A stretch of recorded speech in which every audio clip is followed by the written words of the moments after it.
and welcome to this playoff series, and I'm going to be doing the first round of the Western Conference playoffs, and I will be doing the Eastern one next time. The contestants are the Lakers, Clippers, Nuggets, Jazz, Thunder, Rockets, Mavs, and finally, the Pelicans. Round 1, Los Angeles Lakers versus New Orleans. So I think the Los Angeles would win this series mildly competitively because New Orleans are a very good team with Zion Williamson and Brandon Ingram.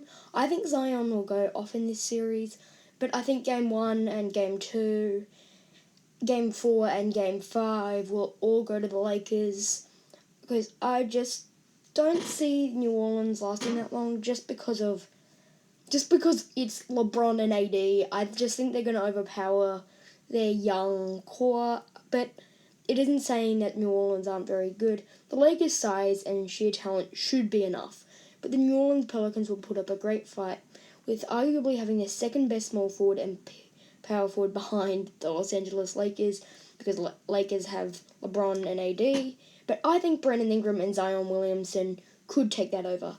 There's probably a better forward duo, but I think New Orleans definitely have one of the best. If they can keep Brandon Ingram this coming off season, it will be a mildly competitive series with a 4-1 lead. I think the Lakers will win this, but not easily but pretty easily. But I just think New Orleans are just such a high energy team that I think that maybe the speed of the Lakers will not be able to keep up with the New Orleans, with the Pelicans, but it'll be close. But I'm going to go Lakers 4-1. Series 2, Clippers Mavs. The Los Angeles Clippers are a very, very good defensive team, as we all know, having Kawhi and Paul George.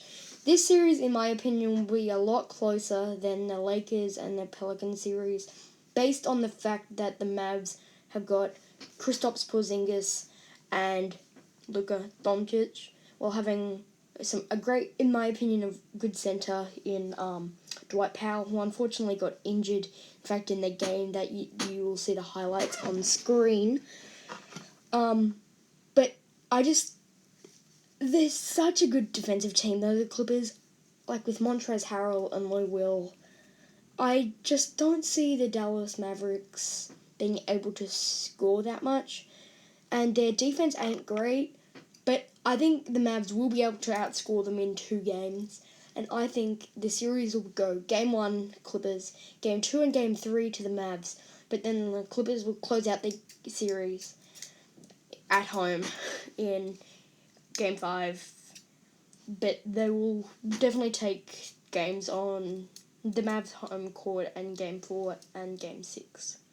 I'm saying this will be a 4-2 series, but KP and Luka are such a good... They're always on the same page, I feel like, but it will be a challenge. But I just think the Los Angeles Clippers have made it to the playoffs now, and we are going to see what they are made of. Unfortunately for the Dallas Mavericks, I just see the Los Angeles Clippers overpowering them, but I think with players like Tim Hardaway Jr. and other scoring options on this team, it should be a close series, but not a hugely competitive one, which in all the games that the Clippers will win, I think it'll be a bit of a blowout. Jazz versus the Oklahoma City Thunder. So, the Jazz and the Oklahoma City Thunder will be a close, very, very, very close series, as they are both very, very, very good teams. In my opinion, I think the Oklahoma City Thunder will win, and these are my reasons why. I think the Jazz's chemistry is going to come back to haunt them with recent news coming about the coronavirus. This is filming like when we're in the midst of it. With Donovan Mitchell and Rudy Gobert both getting it, and there might be some chemistry issues between them. With good playoff veterans in CP3, Steven Adams, and Danilo Gallinari, and having an up-and-coming superstar in Shai Gilgeous-Alexander, will be a huge, huge win for them. In my opinion, they should be running the starting lineup of Chris Paul, Dennis Schroeder, Shai Gilgeous-Alexander, Danilo Gallinari, and Steven Adams. I think Steven Adams can stop Rudy, but I just don't. They will have trouble stopping Donovan Mitchell. Now the Rockets and the Nuggets. The Denver Nuggets' height, rebounding, and strength will be enough to beat the Rockets. How you are, you just have to say that you're fine when you're not really fine, but you just can't get into it because they would never understand. Poor Rockets, they have been out so many times, and I think just the Denver Nuggets now have a bit more playoff experience with, and Nikola Jokic.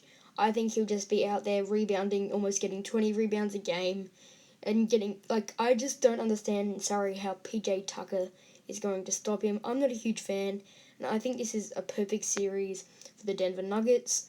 I think this will be a 4-2 series, though, even though I'm saying a bunch of things about the Rockets. The Rockets are a very good team, but I just think, even though the Rockets have got the speed against this team, I just don't see.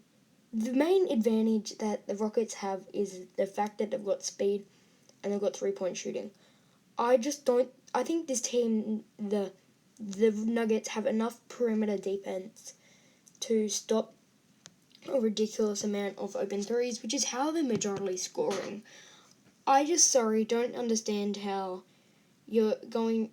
In this series, Rockets, no matter what, would need to get the rebounds because Nuggets are such a good team.